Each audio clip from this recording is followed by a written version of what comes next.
কোনদিন কাবাগরের সামনে গেলে বা কোন আত্মীয় স্বজন গেলে বলবেন, কাবাগর দেখার সাথে সাথে প্রথম যখন কালো অংশটা চোখে পড়বে, যখন আপনি মসজিদে হেরমের গেট দিয়ে ঢুকবেন, যখন ওই Fahad gate, king Fahad gate আছে, যখন ঢুকবেন অনেক দূর থেকে কালো কালো কাবাগরের একটু একটু দৃশ্য ভেসে উঠবে চোখের সামনে। তখন দোয়াটা করবেন, কি দোয়া করবেন কয়টা? যখন কয়টা? একটা দোয়াই কবুল হবে দেখার সাথে সাথে।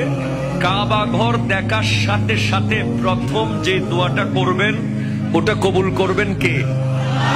এখন শিখে নেন, অনেক মানুষ জানেন না হিকমত।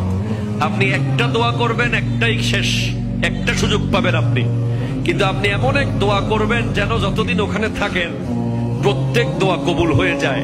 এই হিকমতি দোয়াটা শিখে নেন। আপনি বলবেন, আল্লাহ আমি 10, 12, 15 যতদিন এখানে থাকবো, যতগুলো দোয়া করব সব কবুল করে নিয়েন। দোয়া করছেন কয়টা? পাবেন কয়টা?